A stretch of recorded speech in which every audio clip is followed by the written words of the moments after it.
다니엘 9장은 7장부터 12장까지 기록되고 있는 다니엘의 4대 묵시 가운데 세 번째 묵시에 관한 기록입니다.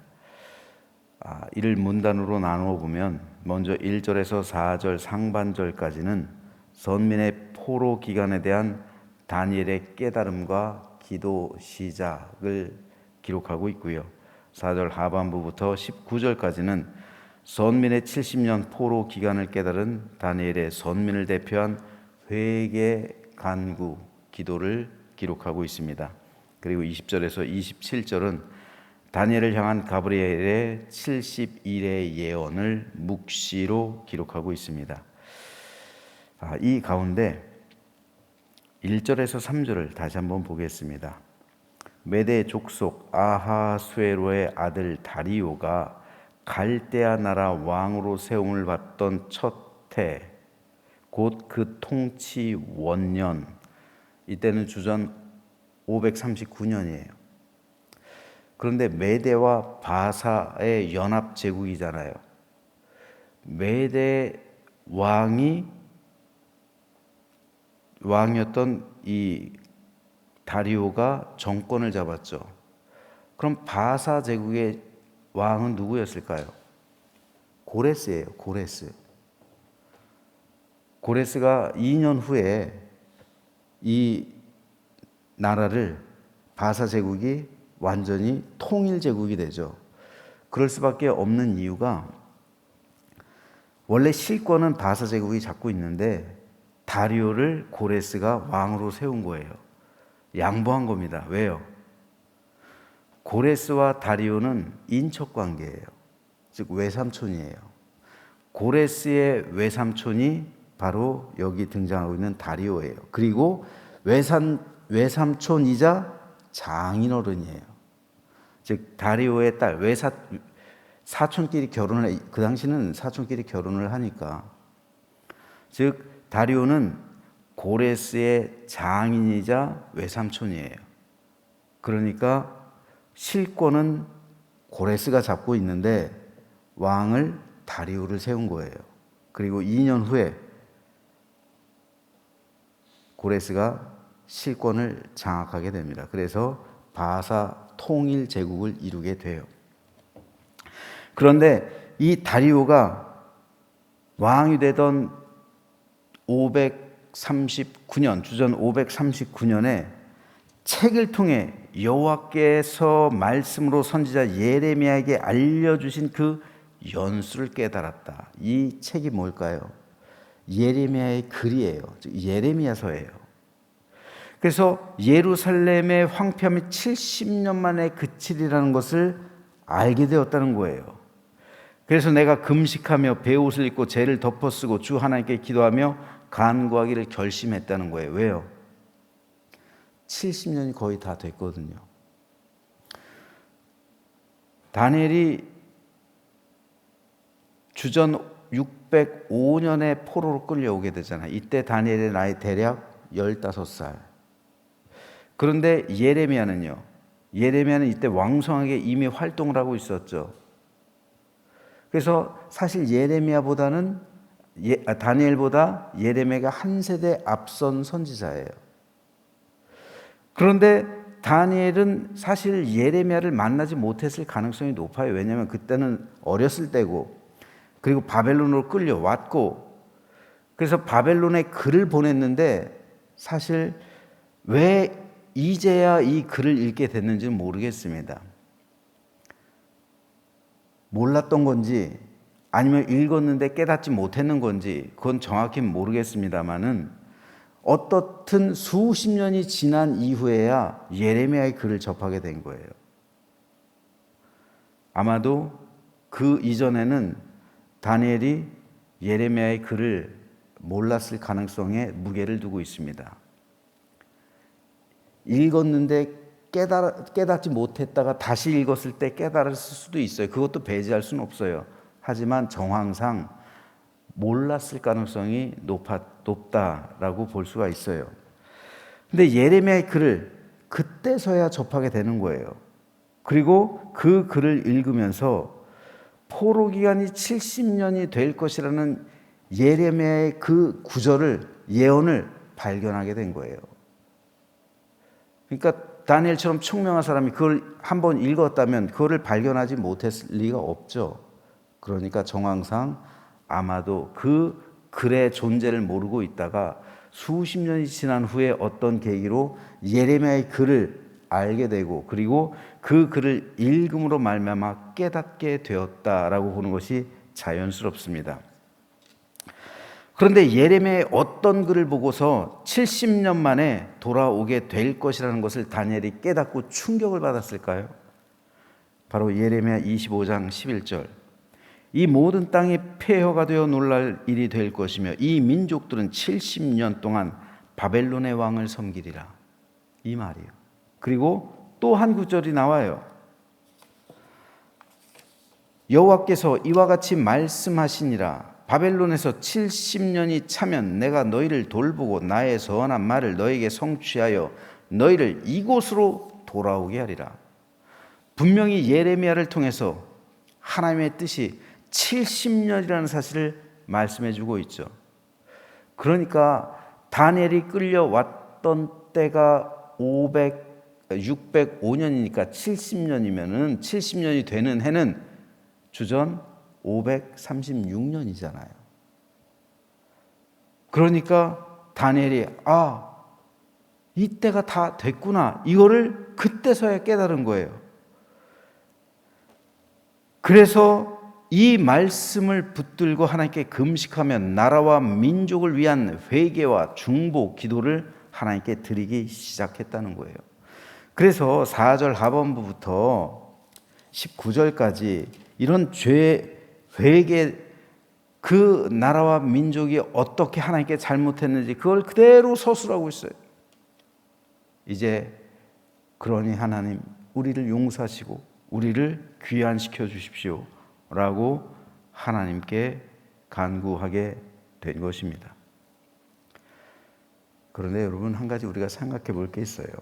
다니엘 선지자였죠. 묵시를 통해서 하나님의 뜻을 직접 보는 선지자였어요. 하나님께서는 다니엘에게 총명과 지혜를 주셨죠. 누가네살의 꿈을 해석하고요, 벨사살에게 나타난 손가락으로 쓴 글씨 해석했어요. 아주 지혜롭고 총명한 사람이었습니다. 묵시를 바라보는 사람이에요. 그런데 그는 선지자 예레미야의 글을 보고 이게 하나님 뜻이라고 확신했던 거예요. 선지자는 선지자가 아는 겁니다. 알아보는 거예요. 비록 한 세대 앞선 선지자였던 예레미야, 그 글을 통해 여러분 한번 생각해 보세요. 예레미야라는 선지자가 있었는데 그 서신을 읽다가 70년이라는 것을 발견했어요. 그러면 이게 맞을까? 과연 그럴까? 이렇게 의심하며 생각할 수도 있잖아요. 더군다나 다니엘은 선지자였잖아요. 그런데 다니엘은 이 글이 진짜로 하나님의 계획임을 확신했던 거예요. 확신하고서 이것을 위해서 다니엘은 금식하면서 준비하기 시작한 거예요. 그리고 하나님께 요청하기 시작한 거예요. 이제 70년이 거의 다 찼으니 이 나라, 이 민족을 우리에게 되돌려 주시고 이제 우리 민족으로 하여금 다시 예루살렘으로 귀환하게 해주십시오. 요청하기 시작한 거예요. 여러분, 다니엘이 이렇게 기도를 시작하고 요청하기 시작했을 때 정확히 2년 후에 고레스가 왕이 돼요. 그리고 고레스가 왕이 됐을 때 총리가 여전히 다니엘이에요. 그동안 다니엘이 그 2년 동안 뭘 준비했을까요? 이스라엘 민족의 귀환을 준비한 거예요. 2년 동안 다니엘이 이 예레미야의 글을 읽고 깨달은 후에 2년 동안, 만 2년 동안 다니엘은 예루살렘으로 귀환을 준비한 거예요. 하루아침에 되는 게 아니잖아요. 2년 만에 된 것도 굉장히 빠른 거죠. 고레스는 실제로 어떤 정책을 펼치냐면요, 모든 민족의 귀환을, 바벨론 제국에서 끌려왔던 민족이 유대 민족만 있는 게 아니에요. 다른 민족들도 다 끌려왔어요, 포로로. 그래서 노예로 삼았어요. 그래서 그 노예로 하여금 일을 시켰잖아요. 공으로 일을 시키잖아요. 그런데 고레스는 은혜를 베풀어서 모든 민족의 귀환을 명령합니다. 가고 싶은 사람들은 자유를 찾아서 가라. 남고 싶은 사람은 남아도 된다. 이를 통해서 고레스가 은혜를 베풀고 그리고 많은 민족에게 마음을 얻는 거예요. 그래서 많은 민족의 마음을 얻는 걸 통치 수단으로 삼은 거예요. 이 정책을 입안한 사람이 누구냐고요? 총리잖아요. 총리가 이 정책을 입안하는 거잖아요. 왕이 하는 게 아니에요. 왕은 추인하는 거지, 승인하는 거지, 승인하고 거부하고의 권한이 왕에게 있는 거지, 모든 정책 입안은 총리가 하는 거예요. 그때 총리가 누구라고요? 다니엘이요. 다니엘은 오늘 말씀에서의 예레미야서를 읽고 깨달아서 2년 동안 이 정책을 입안한 거예요.